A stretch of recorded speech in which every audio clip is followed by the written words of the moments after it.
Why don't you introduce the podcast while I pull up the thing? Okay, what do I say? You just look into the camera and say welcome, to the Once Upon a Time in Huntsville podcast hosted by Sampley Barinaga. Hello, I'm Sampley. No. Welcome to the Once Upon a Time in Huntsville podcast, hosted by Erin Evans. Hey guys, welcome to the Once Upon a Time in Huntsville podcast, hosted by yours truly, me, Sampley Barinaga. Today I have a very special and beautiful guest, my fiance, Erin Ashley Evans. Hello. We haven't done this in a while. I know, it's been a while. How have you been? I haven't seen you since the last time we did one of these. I know, it's been several months. How's the wedding planning coming along? It's good. It's coming along. I mean, I've been missing you, but... Yeah, you've been working a lot of one-on-one time with our wedding planner. Who? What's his name? What? David? Who's David? Yeah. I don't know what he's talking Don't about. we all want to know? Today, anyways. we're talking... No, go ahead. No, you if go. you want to segue, you go. can. No, today we're going to do something a little different. You know, I've been talking to a lot of different actors these past couple of episodes. And also, I just want to say a quick thank you for those who have been watching on YouTube and Spotify and all those other places where you can listen. Thank you for those who have subscribed and liked and all that fun stuff. And please continue to do that so I can put food in this little one's mouth. I'm very needy. Because she just doesn't stop eating. Yes. But so I wanted to change it up a bit. I wanted to have Erin come on. She didn't twist my wrist or anything. And we are going to talk about... we're going to talk about each of our top 5 episodes of the American version of The Office. And then once we do that, we're going to talk about... So The Office is Erin's favorite show. That's fair to say, right? Yes. My favorite show or comedy is Arrested Development. So then we're going to talk about our top 5 episodes of that show. That made sense, right? That's yes. Clear? Cool. I'm glad that... Because The Office is your second favorite comedy, right? Yes. Yeah. Okay, because Arrested Development's my second favorite. So I'm glad. I'm glad we have the same favorite shows. This is why we're getting married. We have the same sense of humor. Anyways. Stop. Don't embarrass me. Wait, so I thought we could do... why are you hiding it? Well, I don't like it's want some big secret. I want you to see it. I want to go. Let's do honorable mentions for The Office first. Oh, cool. So ones I that put some for that. Oh, you did too? Don't look. You just said, why are you hiding out? So, you want me to do my honorable mentions first? Okay. Yeah. So, my honorable mentions, these are the ones that did not make my top 5 for The Office, are the pilot, so the original first episode that aired, the one where Michael leaves, I can't remember the name of that one, and then Goodbye, Michael. Goodbye, Michael, thank you. And then Niagara Falls Part 1 and Part 2. What did you put for your honorable mentions? Wait, I wasn't listening to the first one.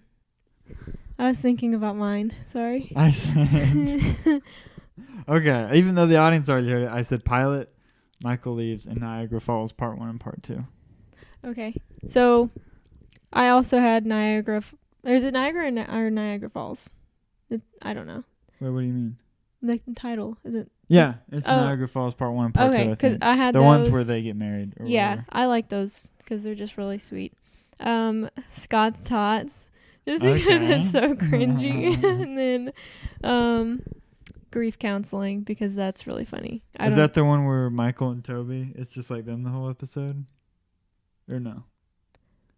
No, I'm trying to remember. Well, it's where, what's his name now? I forget. The, his old boss got beheaded, hit by the Ed Truck. He got killed, and then Michael's acting like he's just so I don't know, depressed about it and stuff. And then they're all making up stories. He wants the attention. Yeah, he wants all the attention from everybody, and then he as he hosts this grief counseling, he makes everyone go around. Yeah, and that's where they're telling the plot of The Lion King and $1 Million Baby. What's the other one? Weekend at Bernie's, I think. Yeah, Weekend. Yeah. That's the one where he catches on. Yeah, I think, he catches right? on. Yeah. No, that's funny. Anyways. Yeah, those are all great episodes. So let's go like backwards. So we'll number do 5, 4, 3, 2, 1. Okay. So you want to go first or me? I'll go first for The Office and you go first for Arrested Development. How about that? That sounds fair. Okay. So number 5 for me is nepotism. Yes, Erin. That has always been one of my favorites. It's specifically the one scene that's like the highlight of the whole episode where he's spanking his nephew. That just... Yeah. Who's played by Evan Peters. What else is he in? He plays Quicksilver in the X-Men movies and Avengers. Or the WandaVision. Yeah. I haven't seen the X-Men movies, but... It was like one of the first things he did, and yeah. But anyways, yeah, that's a really funny episode. Isn't that also the episode where it starts out like the dog is stuck in the car, and like Toby breaks the? I'm pretty sure that's the cold open to that episode. I think that's really funny. But it just kills me every time when he just starts like. It really does. I remember the first time you showed me that because it took him a while to. Or we rewatched that one together. I totally forgotten about it, but. Yeah, because it took him a while. Like everyone just hated his nephew so much, and it took him forever to like figure out that his nephew really was horrible. So wait, is that also the one where he leaves and then they hold the pizza guy hostage? I'm pretty sure that's the same one, right? Yeah, it is because Michael because they hold him hostage because he's young, and he's like young people don't like understand discipline or whatever, and like Dwight's all for it and everyone else is like, what are you doing? This is like that's really funny. Cool. You want to hear my number 5? Yes. My number 5 is Stress Relief, the one where Dwight like those. Probably I think maybe one of the best cold opens ever is where Dwight nobody listened to his fire escape plan or whatever. No one cared, and so he like makes it look like the office is catching on fire, and you just see it's really cool because like all these different characters like each have different moments. Like Jim is like trying to be the hero, like and then Kevin's just like smashing all the vending machines open, just taking all the food. Oscar like jumps up in the ceiling. Michael throws something out the window. Yeah. He's like, help. Yeah, he's screaming for help. And Dwight's just like walking around like telling everyone what they should know. Oh no, you should have paid attention. Yeah. Oh, and then Andy, the fire's shooting at us. Oh my gosh. That's a pretty great episode. And then that's a pretty great cold open. Mm-hmm. And then the reason I love it is also because like the meeting they have with David Wall is like right after. It's great. Yeah. And then of course they also discover so that ends with Stanley having a heart attack. Yeah. And then Michael realizes that one of the reasons Stanley's so stressed out is because of him, and so and then of course the CPR lady comes in. And the famous where Dwight cuts the face out and does like the Hannibal Lecter, puts it on, is like, yeah, staying alive. No, that's funny. They're doing it too fast. And then Kelly starts dancing in the corner. They're all, yeah. Yeah, that's a great episode. That's really funny. Because there's a part 1 and part 2 to that, isn't there? Yeah, so I guess I counted that as like the whole thing. But those are really funny. What's your number 4? Number 4 is number Fun 4. Run. Race for the Cure. I left that off. Were you going to put it on there?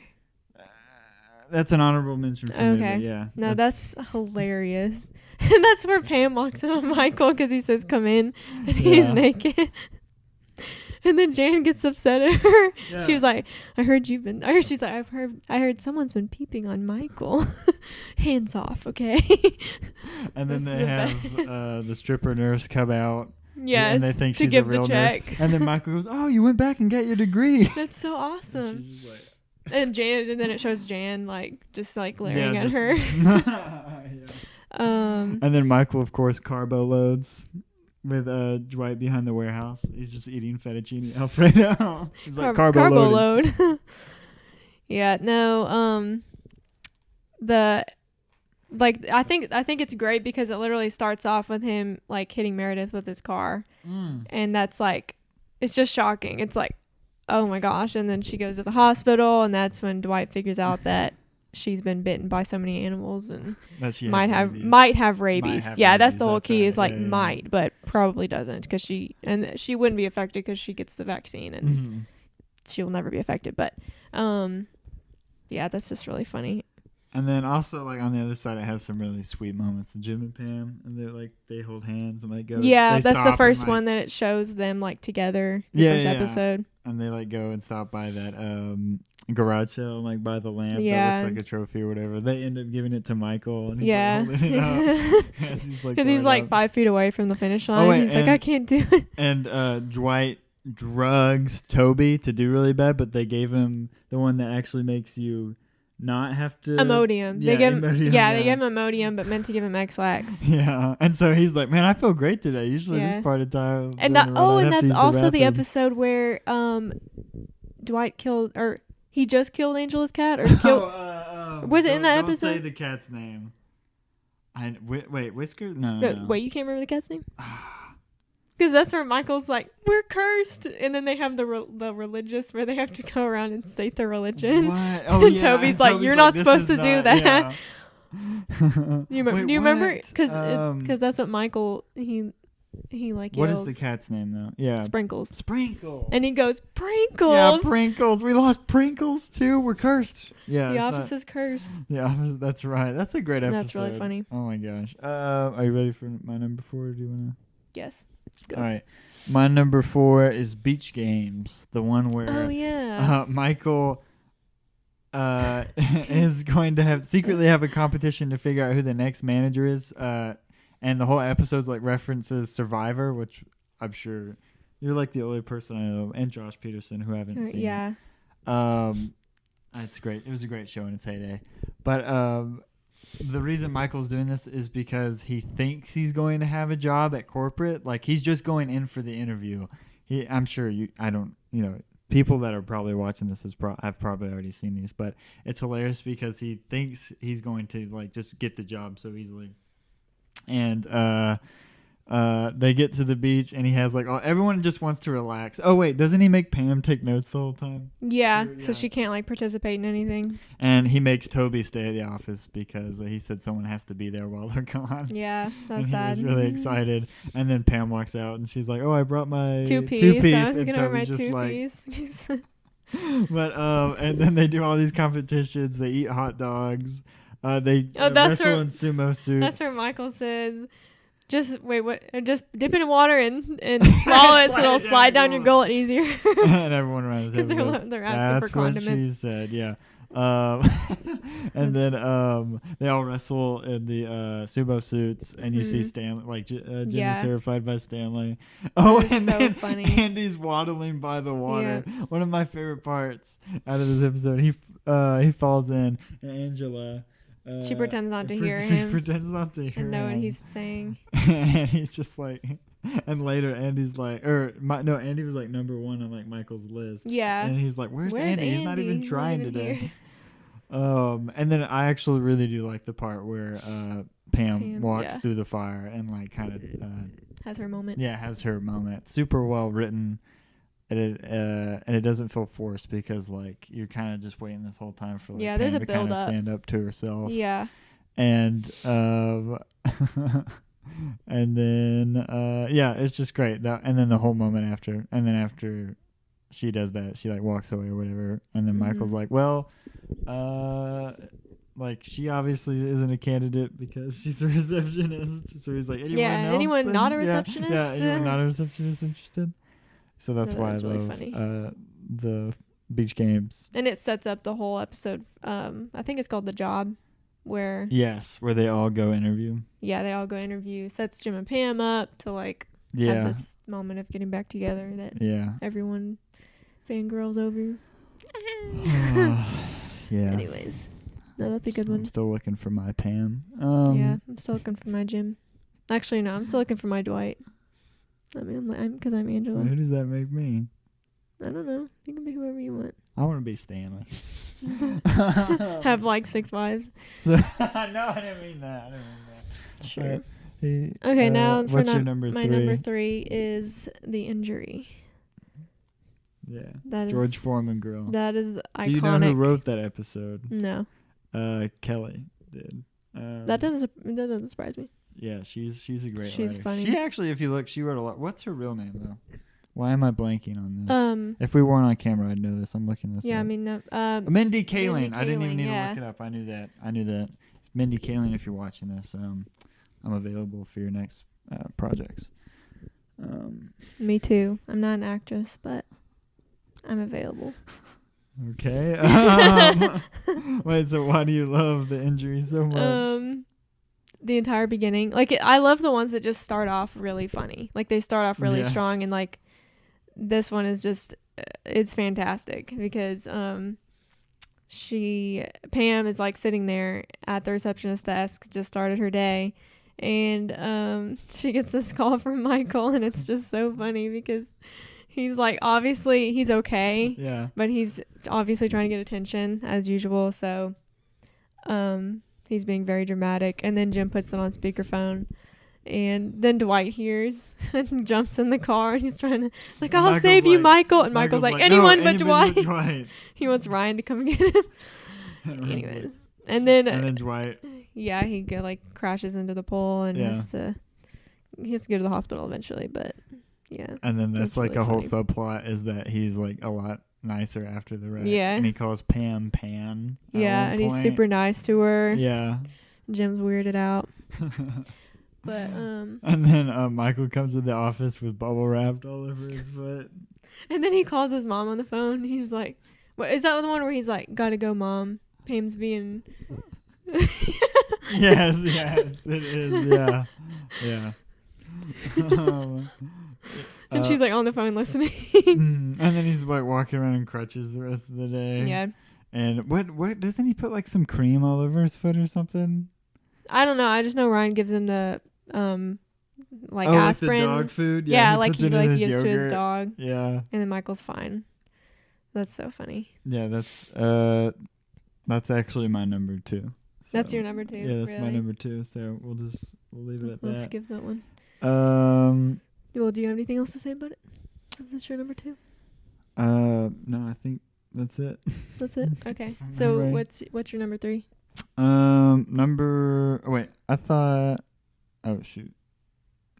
2 was tied for something else, so I had 2 things for 2 because I couldn't decide. I wonder if we share the same one for number 1. I think so. We do, actually. We can talk about that one together. Wait, so what's my number 3? Hold on, I forget. Hold on, don't look. Scott for Tots is my number 3. That's really one of your honorable mentions because like that used not to be my favorite one, and then I think the last time we watched it, I was like, yeah, this episode. And that's when I got you a mug. Yeah, hold on. Oh yeah, go get it. I don't know if it's maybe in the dishwasher. I got him a mug for Christmas that has like the best saying from this episode on it, or the chant or song or whatever you want to call it. Hopefully. Does it show up? Focus over here. Yeah. It says, "Hey, Mr. Scott, what you gonna do? What you gonna do? Make your dreams come true." It's a great mug. Yeah. Yeah, that's one of my favorite episodes. I think it's infamous for how cringy it is. Yeah. Essentially, I mean, for those of you who have seen the show, it's just, a lot of people haven't seen The Office. Like, I think we assume that more people have seen The Office than actually have. Because I know a lot of people who still haven't seen it. I guess that's true. There are a lot of people on this earth. No, if you haven't seen it, then Michael Scott years ago promised, a bunch of third graders or something that he would whenever they graduate high school, he'll pay for all of their college tuition. That's like 20-something because kids. he thought he would be like a billionaire by then, and he's still in the same job. And he has to go to that school and tell them that he's not going to be able to do that. And that's the whole. If you haven't seen it, I don't want to spoil anything else. But it's for those who have. I think a lot of people. There's this meme I've seen a lot on Instagram where people are like, "Yeah, I skip Scott's for Tots just because how crazy it is." It's so iconic. But what's your number 2? And then I'll talk about my one that tied for number 2. Because I had 2 for 2. Because I cheated. I couldn't make up my mind. Was it dinner party? Yes. Okay, because that's my number That's 2. yours. So I guess we can talk about. That we was have the same almost. number 2 and number 1. Wait, what? We have the same for number 2 and for number 1. Oh, you do? Yeah. We can talk about them together. What was that? You're like, great oh. minds think alike. So, Oh, is am I your talking? turn? Oh, Yeah, I'm yeah. talking about it. Dinner party. Dinner party. That was my I number think- 2 as well. I think actually this is the most watched. I mean, when The Office was on Netflix, it was like the most watched Office episode. What just happened? Recording stopped because limits exceeded. Oh, well, let me just start recording then. All right, that was weird. Sorry, we had to cut because the camera said limits exceeded. I don't know. It's still in focus, right? Hold on, stay right there. Okay. Yeah, it's still in focus. It looks like it. I don't know why I did that. I thought I had it set up to make it run for a while. Is it still recording? Yeah, it's recording. Okay. Either way, we still have the sound going. So our number 2 both Dinner was dinner party, party. So yes. we're gonna talk about that now. But I don't know if it cut me off when I was saying that it was the most watched Office episode on Netflix. There's a lot of memes about this one too, like a lot, because I think it's everybody's favorite just because, like, it's cringy in a different way from Scott's Tots because it's like it completely exposes him and Jan, and it's just so funny. I don't know what do you want to say? I just feel like a lot of people have seen this. So Michael essentially tricks Jim and Pam to going to dinner, and then Andy and Angela invite themselves. I think Andy invites himself. Yeah, because he thinks him and Angela are the best couple. And then Dwight later invites himself over with his old babysitter as his date. And Jan gets upset, like it's so awkward because it's like in the foyer. Yeah. And she's just like having this like awkward side conversation with Michael, like, why did you invite him? Like, I told you not to bring Dwight. And I think what's great about this episode is that like one of the writers had to have experienced like a dinner like this. That's true. There's so much going on that's like there's a lot. Either they're like an amazing writer for like making this stuff up out of their imagination, but like the fact that like Jan is like trying to sell her candles at like this dinner party. And then, like, Michael Serenity takes him by down Jan. there in the garage. Yeah, Serenity by Jan. Michael takes him down there. And Jim's like, dude, we're not going to invest into Jan's. He's like, oh, no, think about it. And then, of course, Michael, he shows where his bed is. And it's like the little, not even futon, smaller than, it's like, I don't even know what you would call it. Like a little bench at the end of the bed. Yeah, a little tiny bench. No, but when they first. He, like, jumps on it. He just like, I'll just curl up on this puppy. No, but when they first walk into Michael and Jan's bedroom. Yeah, I don't think we need to say anything. And then after that, and they go down, and she's like, yeah, dinner's not gonna be ready for like another like 3 hours. 3 hours because they're eating at European time or something. Yeah, something stupid. I don't know. So they sit there and play a whole bunch of games. Yes. They play charades, right? And Michael is like, or not Michael, but Jim is like purposely like losing on purpose. Yeah, to try to frustrate him. And then Jan, of course, is like hates Pam the whole time because she thinks she's like still into Michael, which she never was. She thinks that they dated. Yeah, that's right, because Michael told her that. Yeah. No, that's the best. And then Jan plays her I guess old assistant Hunter's record or whatever. Made me. And Michael's just like, it's not that good. It's not that good because I think he knows. One night she made It's actually like a legit catchy song. Yeah, it is really. That's And awesome. she starts dancing with. Oh, she tries to dance with Jim. With Jim, remember? and Jim's sitting there, and he's just sitting there like nope. like to hold his hand. For those who have seen that episode but haven't seen the bloopers to that episode. Oh, or like the behind the scenes, like needed. It's on YouTube, I'm pretty sure. Yeah, I think all like there's bloopers or not bloopers, but like. But specifically for scenes. that episode, it's like amazing. Yeah, you should watch the deleted scenes. Jan, when she's like, this is hell, and no, he's like, Michael's like, you're making this like night hell, and she's like, oh, I guess that makes me the devil, and she like puts up like little horns. Yeah, and then his plasma TV where he like brings out the wall. It's like it comes out like an inch. 25 inches, Yeah, like, or maybe even less than that. He's just like, I could just stand here and watch this all day. Yeah, all day. And then when they finally have dinner, they get into more. It escalates. And what's great is he brings out like the big beer sign. I can't remember what beer it is, but it's the one with the woman. Yeah, and with it has like that, and it's like burns your eyes how bright it is. And then Dwight and of course and his babysitter come over, and the episode actually has a really sweet ending where Michael and Dwight like have a bro moment in the car. But throughout the entire episode, what's so funny is that Jan and Michael keep calling each other babe. Yeah, and it's just like the icing on the cake. And then when they're trying the wine, yeah, babe. When they're trying the wine, and then Michael's like, kind of an oaky afterbirth, and Jim just like is like, what was that? I just love that part. Yeah, no, there's so much. And then it ends with Jim have stolen that CD that was playing earlier of Jan's assistant Hunter. Mm-hmm. That's so funny. Wait, so that's our number 2. So our number 1, you want to say it at the same time? Why? I don't know. Yeah, you're right. That was kind of lame. I thought you didn't like doing stuff like that. I don't know. I got caught up in the fun of the show. Okay. I'll just say it. Threat level midnight. That was way off. You start talking about this one. Okay. Threat level midnight's my favorite because so not only from like a joke standpoint, like there's so many jokes in this is like constantly makes you laugh. Mm-hmm. But like the people like finally figured out a way to do something besides just like Michael does something crazy, cut to a talking head.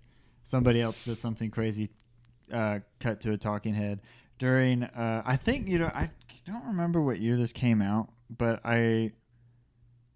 let's see. Another show that was on NBC was a show called Community, where like each episode was really something different. Mm-hmm. And I feel like, for me anyways, that's something that kind of hurts The Office, is that they kind of fall into like this kind of routine show.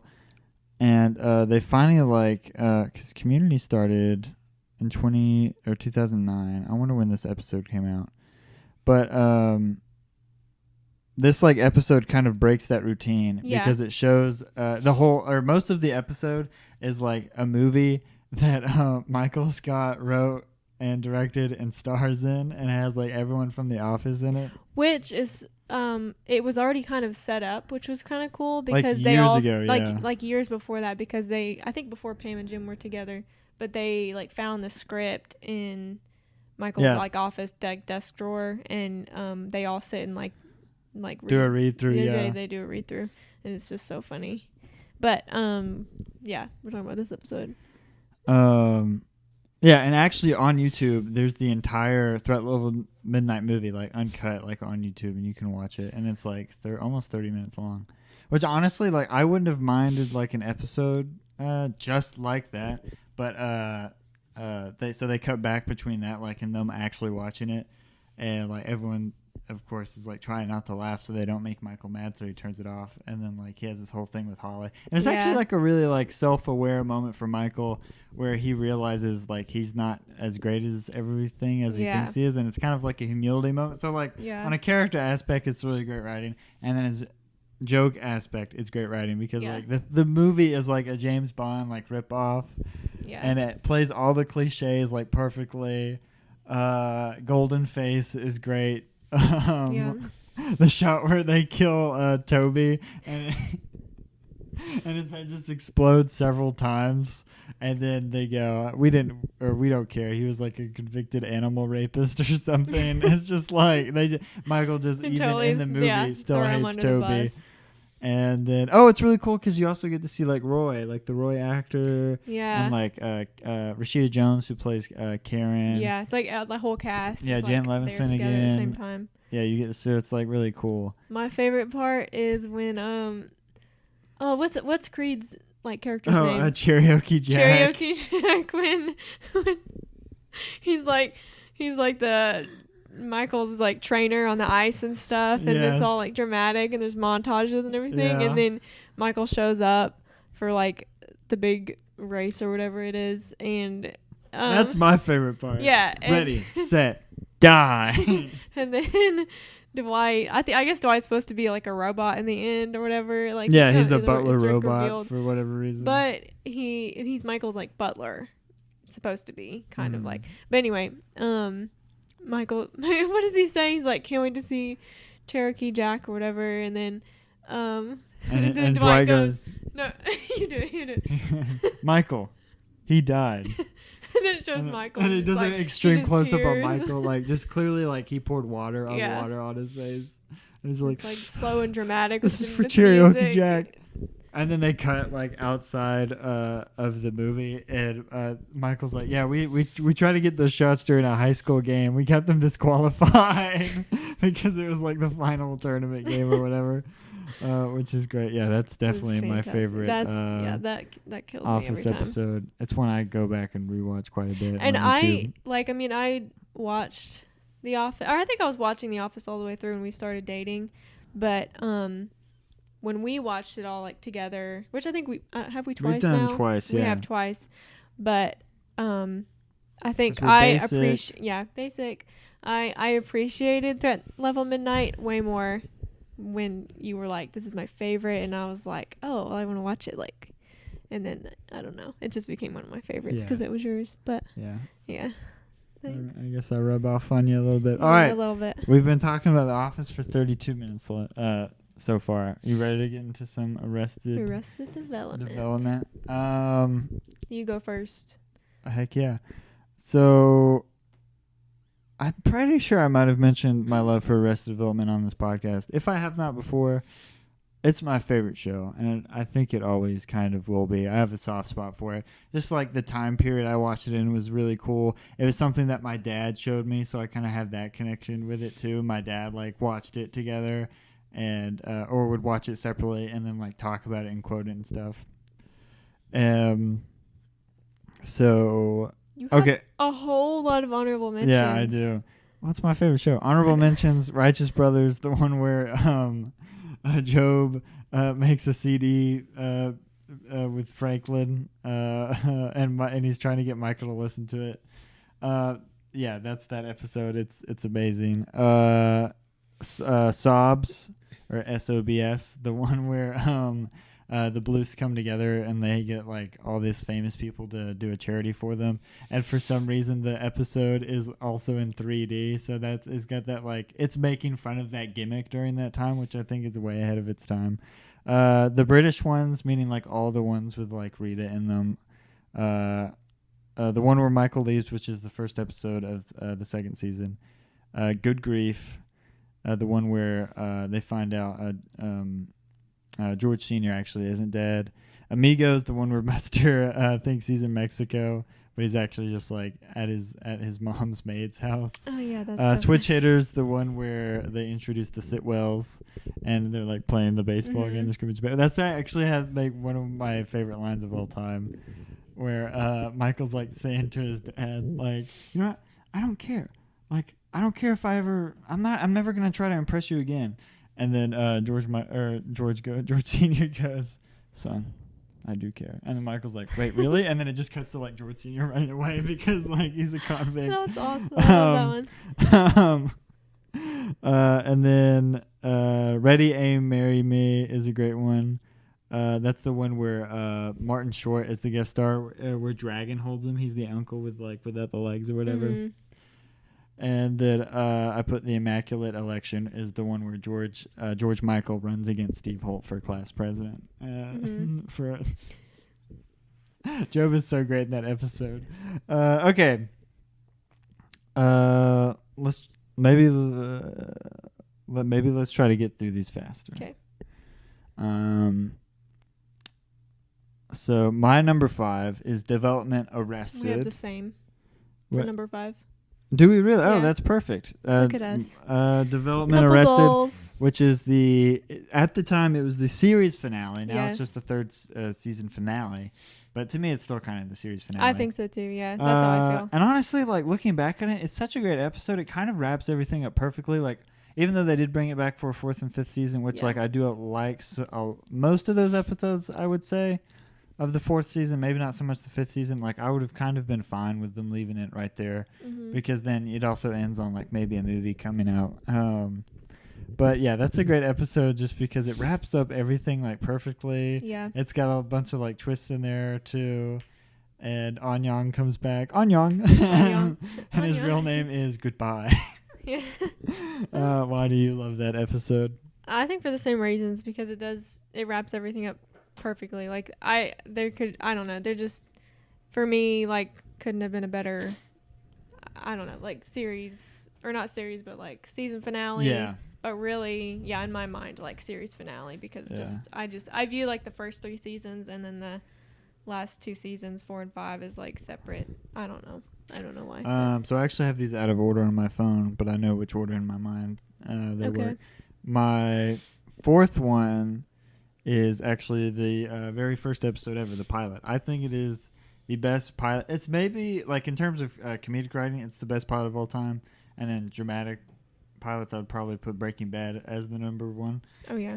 But just because, like, the first episode, like, it's somehow already found, like, its rhythm, like, its comedic rhythm. Like, they were so, like, I don't know, just like I feel like you could put that episode in the middle of like season 2, and like you would think that like it's just another season 2 episode, because it's just like consists so funny. And of course there are some things where they're still figuring out like little character details, but like it's like a really complete episode, and it's like really inspiring how they wrote that, and it's just hilarious from like beginning to end, and explains everything. Yeah, I like that one too. Yeah, I feel like I've only seen this whole series like 2 or 3 times all the way through, so you definitely know it better. But I do like the pilot episode. I think it's really good too.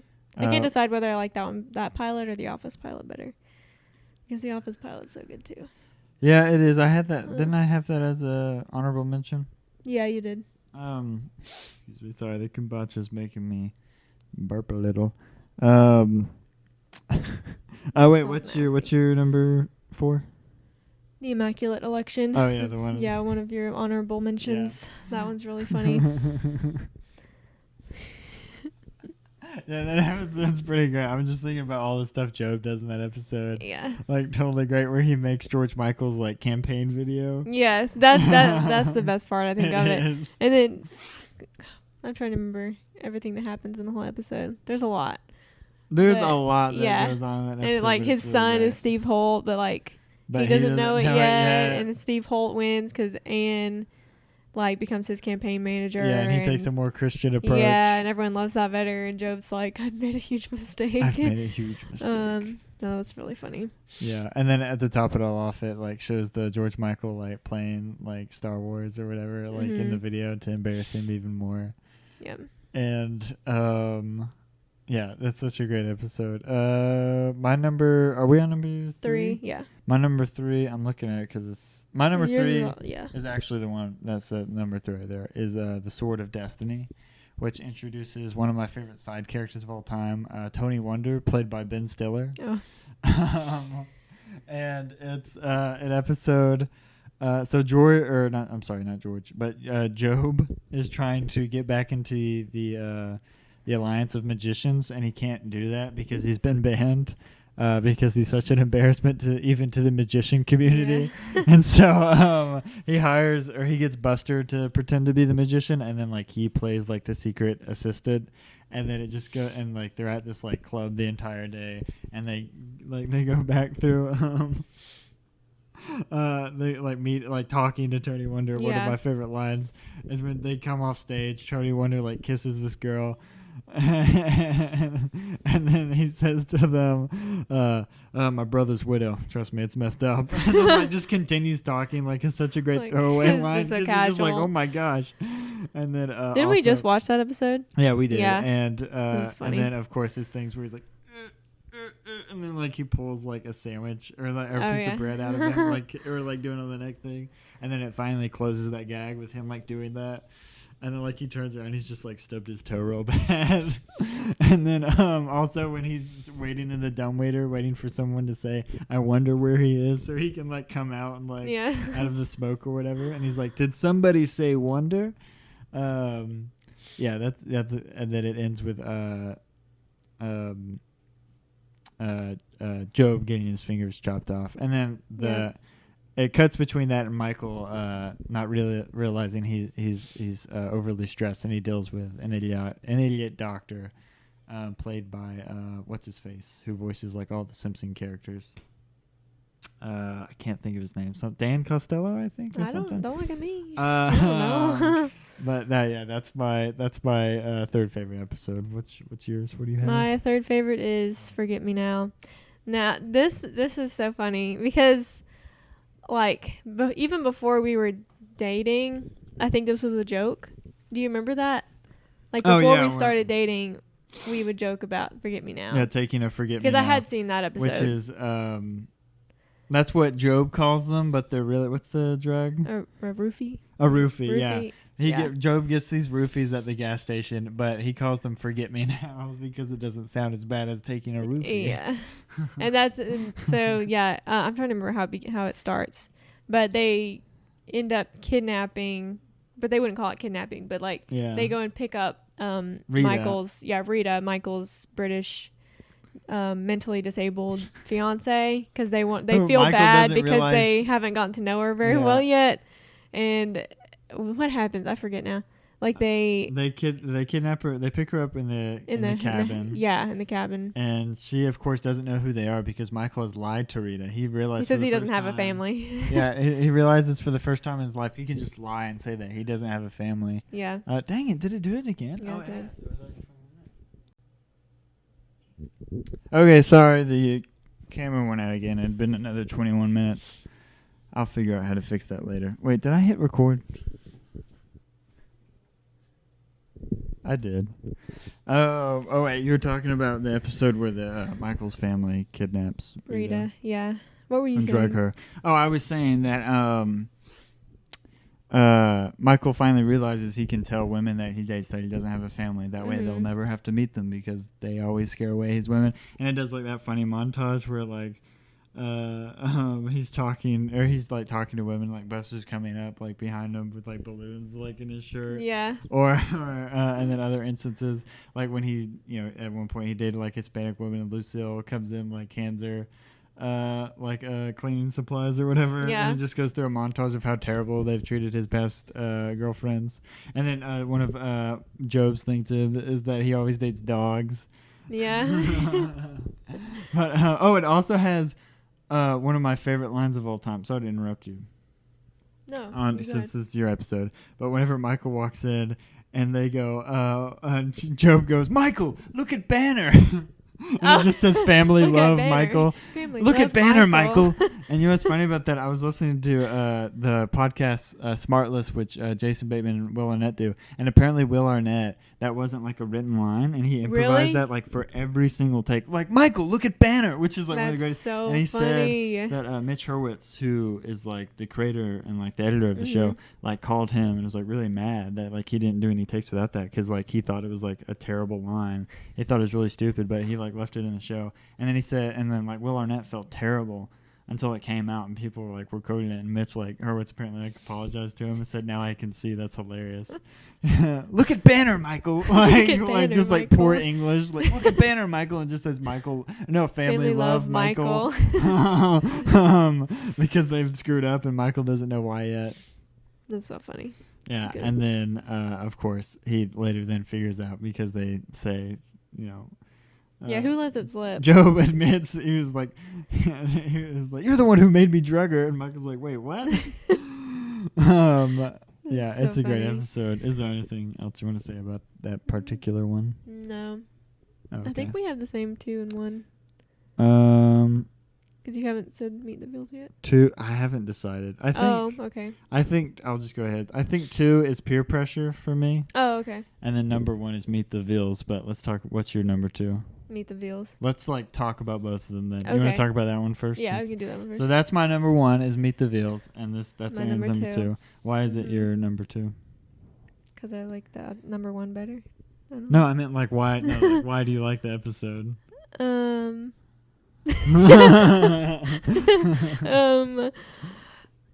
Meet the Veals. I mean, I think it's so funny because of the entire like running joke about Anne, or George Michael's Her? girlfriend, where it's like her. Everyone just goes her. Her? She's Her. funny. I hope she is. That poor and actress. They call her Bland, or no, was that maybe? I think might just be maybe that calls her Bland. Bland. Yeah. And there's a bunch of names. I guess because George Michael's gonna get pre-engaged Yeah. to her, and so Michael, his dad, wants to prevent that from happening, so Mhm. he decides to let Anne's family meet theirs to try to scare them away, Mhm. because the Veals are like all on board. They're like, oh, because they're very like religious, like Yeah. that would be amazing. Like and then it shows like the inside of their house, which is so funny, and then like Mr. Veal and Mrs. Yeah. Veal. But what do you want to say about it? It's just one of my favorites because it introduces maybe one of the funniest characters of all time, which is Franklin. Oh, you're right. That's where Which Franklin's is Job's introduced. puppet, and it does that awesome close up. Yes. Remember where Job is driving a limousine with his convict father, like on the run in the back, and like the partitions like slightly down, and he's hiding in the back, and he pulls up to the gate to Balboa Towers, which is where Lucille lives, and the guy's like, "All right, pop the trunk and open all the doors." And it does this like serious close up on Job, and then the dad in the back, and then also on Franklin, who's a puppet. And it's like genius stuff like that just like makes me laugh over and over and over again, because like it's hilarious to me that they did a full setup on a puppet and then probably did that for several takes, and then like really figured out which music fits best with it. And then it's also he puts ether on Franklin's mouth and like kisses Lucille, and then Buster, and then Tobias is not Tobias. He's Miss Featherbottom. Miss Featherbottom, yeah. Because he's trying to be with his family. Yeah, but they since all he know. left. But Yeah, the they only all reason know. they're not telling him is because he's cleaning up everything. Yeah. But George Sr. comes and he's like, "Oh, hi, Tobias." Yeah, that's right. Yeah. Yeah, that's a hilarious episode. Yeah, everything about it's so great. The ending's great, where they're like all fighting and trying not to get pre-engaged, and then Anne's mom comes on to Michael. And then Michael realizes they're pretty messed up too. Yeah. So it's just not, it doesn't go as expected, I guess. It's such a Because I great wasn't episode. expecting that part, like when I first watched it. I was not expecting Mrs. Veal to be that's my number 1 for sure. It's one of the fun. It's just like makes you laugh like almost every second. Really funny. And then what's your number 1? Which is my number 2? My number 1 is Peer Pressure. Yes, great episode. I Walter think- J. Weatherman. I think it's the entire scene at night out on the dock, on the boat, which is just with the tops hot it cops. the hot cops. Job's friends that he's hired to play fake cops that came in their stripper cops uniforms. Yeah. And so the premise, do you want to say what the premise is? No, you go. I was going to say the premise is Buster has been dating Lucille Ostero, who is Lucille's best friend or ex-best friend and neighbor, and also the same age as Lucille. And she has vertigo, so he's like, "Oh, I'm gonna get her some like marijuana to help her like calm down." And so he's like, "I can't do this by myself. I need a cool kid to do this for me." So he asks George Michael. He gives George Michael like $400 or something like that to go buy some marijuana for him. And of course, George Michael doesn't know where to get it until he sees. He asks Job if he can meet up.